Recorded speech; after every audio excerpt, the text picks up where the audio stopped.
పద్మ విభూషణ్ ఆశా భోస్లే గారు 1933 సెప్టెంబర్ 8న మహారాష్ట్రలోని సంగ్లీ పట్టణంలో దీననాథ్ గారు సెవంతి గార్ల దంపతులకి మూడవ సంతానంగా జన్మించారు. ఆమె పూర్తి పేరు ఆశాలత. దీననాథ్ గారు మంచి సంగీత విద్వాంసుల కుటుంబంలో జన్మించారు.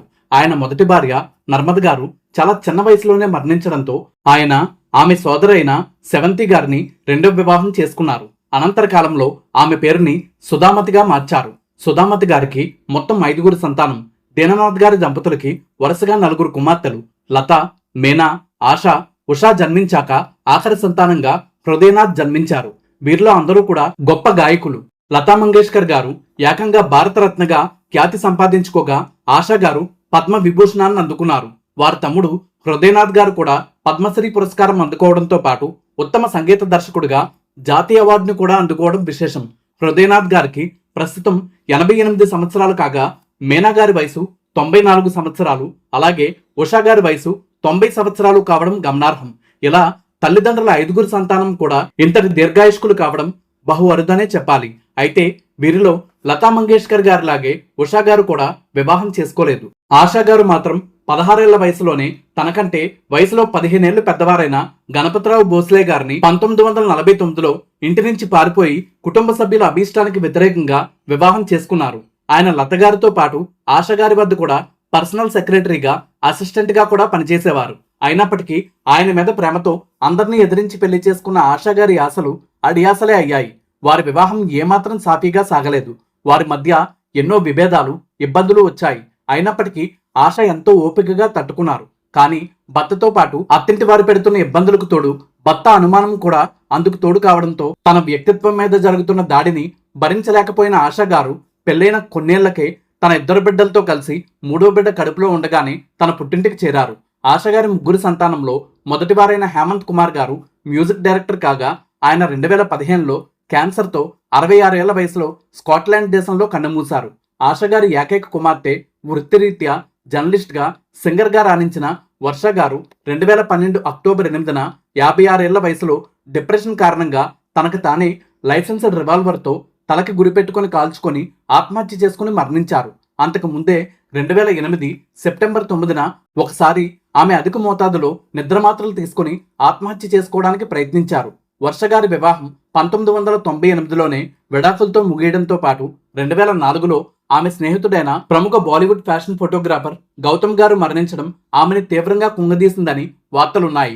ఆశా గారి ఆఖరి సంతానమైన ఆనంద్ భోస్లే గారు ఫిల్మ్ డైరెక్షన్ తో పాటు బిజినెస్ అడ్మినిస్ట్రేషన్ కోర్సులు చేయడమే కాకుండా తన తల్లి ఆశా గారి కెరీర్ కి సంబంధించి అన్ని విషయాలు చూసుకుంటూ తనకంటూ ఒక మంచి గుర్తింపుని, గౌరవాన్ని తెచ్చుకున్నారు.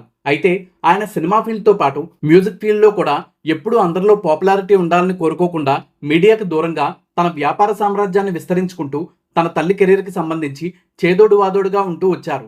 తన మొదటి భర్త గణపతిరావు గారితో పెళ్లైన కొన్నాళ్ళకే విభేదాలు వచ్చినప్పటికీ, వేరుగా ఉన్నప్పటికీ 1960 సెప్టెంబర్ వరకు చట్టపరంగా కలిసే ఉన్న ఆశా గారి దంపతులు ఆ తర్వాత విడాకులు తీసుకుని విడిపోయారు. అప్పటికి ఆశా గారి వయసు కేవలం 27 సంవత్సరాలు మాత్రమే.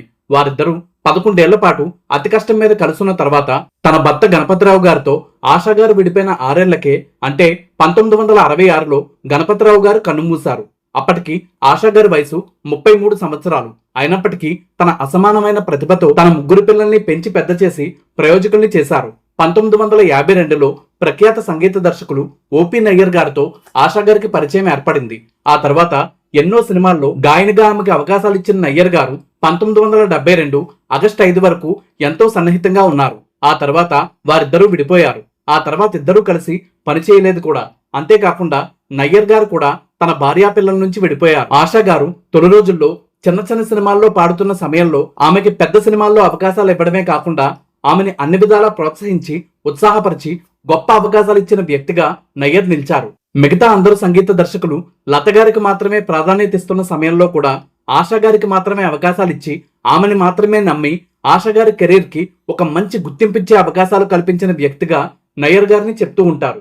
1980లో తనకంటే వయసులో 6 ఏళ్ల చిన్నవారైన సుప్రసిద్ధ మ్యూజిక్ డైరెక్టర్, ఆ రోజుల్లో బాలీవుడ్ ని తన డిఫరెంట్ మ్యూజిక్ స్టైల్ తో దున్నేసిన ఆర్డి బర్మన్ గారిని 47 ఏళ్ల వయసులో రెండవ వివాహం చేసుకున్నారు ఆశ. అప్పటికే బర్మన్ గారికి కూడా రేటా పాటిల్ గారితో 1966లోనే వివాహం అయ్యింది. రేటా గారు బర్మన్ గారికి వీరాభిమాని. ఆమె తన స్నేహితులతో బర్మన్ గారిని ఎలాగైనా ప్రేమలో పడేస్తానని పందెం వేసి మరి ఆయన్ని ప్రేమించి పెళ్లి చేసుకున్నారు. అయితే 1971లో బర్మన్ గారితో ఆమె విడాకులు తీసుకుని విడిపోయారు. ఆ తర్వాత ఆశా గారిని వివాహం చేసుకున్నారు బర్మన్. అయితే ఆశా గారితో కూడా ఆయనకు కొన్ని అభిప్రాయ భేదాలు వచ్చి కొన్నాళ్ళు ఆశా గారితో కూడా వేరుగా ఉన్నారు. అంతేకాకుండా ఆఖరి రోజుల్లో అవకాశాలు తగ్గడంతో ఎన్నో ఆర్థిక ఇబ్బందులు కూడా ఎదుర్కొన్నారు. అయితే ఆశా గారితో విభేదాలు వచ్చినప్పటికీ, వేరుగా ఉన్నప్పటికీ ఇద్దరు ఎప్పుడూ కూడా ఒకరిపై ఒకరు అమితమైన గౌరవం, ప్రేమ చూపించుకోవడంతో పాటు కలిసి పనిచేయడాన్ని కూడా కొనసాగించారు. Bollywood ever green biggest block buster Amitabh Bachchan గారి షోలే సినిమాకి మ్యూజిక్ డైరెక్టర్ కూడా ఆర్డి బర్మన్ గారే. బర్మన్ గారితో ఆశా గారి పెళ్లిని బర్మన్ గారి తల్లి మీరా గారు ఎంతగానో వ్యతిరేకించారు. మొత్తానికి 1994 జనవరి 4న గుండెపోటుతో బర్మన్ కన్నుమూశారు. అయితే మొదటి భార్యతో కానీ ఆశా గారితో కానీ బర్మన్ గారికి సంతానం లేరు. ఆశా గారి చిన్న కుమారుడైన ఆనంద్ గారి కుమార్తె జానీ భోస్లే ముంబైలో యాపిల్ ఫోన్ స్టోర్స్ ని రన్ చేస్తున్నారు. అంతేకాకుండా ఆశా భోస్లే గారు ఎంతో ఇష్టంగా ఎన్నో దేశాల్లో ప్రారంభించిన ఆశా రెస్టారెంట్స్ ని సమర్థవంతంగా నడిపించడంలో తండ్రి ఆనంద్ గారికి తోడ్పాటును అందిస్తూ ఉన్నారు.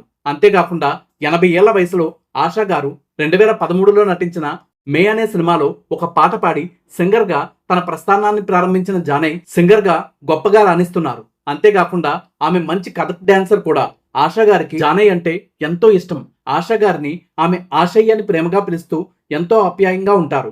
ఆశా గారిని హాస్పిటల్లో చేర్చిన విషయం కూడా తన సోషల్ మీడియా అకౌంట్ ద్వారా జానీ గారే మొదట ప్రకటించారు. ఆశా గారి మనవడు జానీ గారి అన్నయ్య చైతన్య కూడా భారతదేశంలో మొట్టమొదటి మ్యూజిక్ బ్యాండ్ అయిన బ్యాండ్ ఆఫ్ బాయ్స్ ని స్థాపించి సంగీత రంగంలో రాణిస్తూనే కుటుంబ వ్యాపారాలను చూసుకుంటున్నారు. ఇప్పటి వరకు మనం చెప్పుకున్న వారంతా ఆశా గారి కుటుంబం అయితే, ఆమె పాటలు విని ఆనందించిన ప్రతి ఒక్కరూ ఆమెను ఒక కుటుంబ సభ్యురాల్లాగే ప్రేమిస్తారు, ఆరాధిస్తారు, గౌరవిస్తారనడంలో ఎటువంటి సందేహం లేదు.